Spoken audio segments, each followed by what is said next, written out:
रिया। तो रोज़ इंग्लिश में स्पीकिंग होती है, तो आज कुछ हिंदी में हो जाए।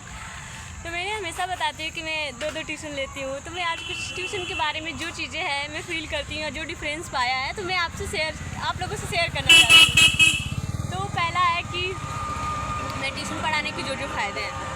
तो सबसे पहले मनी, सबसे पहले आपके हाथ में कुछ मनी आता है, कुछ क्या बहुत आता है। अगर आप अच्छे से करो, अच्छे से पढ़ाओगे तो आपको मिलेगा ही। स्टार्टिंग में थोड़ा होता है प्रॉब्लम, मैं कोचिंग मिलने से पहले जब मिल जाता है तो फिर आपकी बिहेवियर से सब चीज़ें ईजी होता है। तो ये तो नॉर्मल हो गया मनी। एंड सेकेंड, आप एक डिसिप्लिन हो जाते हो। आपको ये पता होगा कि नहीं मुझे वहाँ जाना है, ऑलरेडी इतने टास्क मेरे कंप्लीट करना है, क्योंकि उसके बाद आपके पास टाइम कम होगा। तो ये आपको एक डिसिप्लिन सिखाता है कि आप मुझे इस टाइम पे जाना है। और दूसरा कि नॉर्मल सी बात है कि मैं बाहर रह कर के पढ़ती हूँ। तो जो बाहर रह के पढ़ना, डेली जाना पढ़ना, ग्राउंड आना जाना पढ़ना, इतना चीज़ें हेक्टिक सा हो जाता है कभी कभी। तो स्ट्रेस जो रहता है वो एकदम माइंड में रहता है कि पढ़ रहे हैं, एग्ज़ाम में, बहुत सारी चीज़ें कि स्टूडेंट की लाइफ में होता है।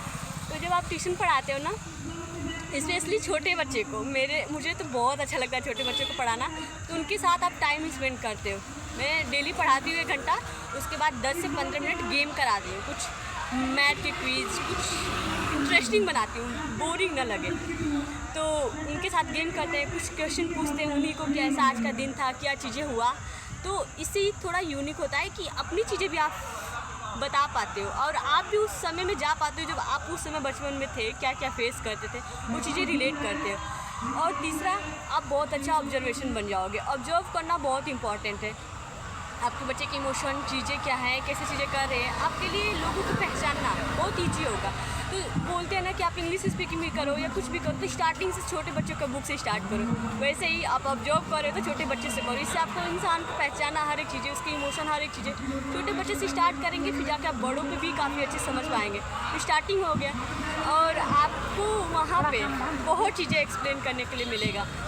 मैं पढ़ाती हूँ तो सिर्फ पढ़ाई के नहीं, उसके अलावा भी 10 से 5 मिनट 15 मिनट जो भी कभी कभी या कभी नहीं भी करती हूँ, मैं एक्स्ट्रा चीज़ें बताने की कोशिश करती हूँ। जैसे बॉडी लैंग्वेज हो गया, और फिर उनका बिहेवियर हो गया, इंग्लिश स्पीकिंग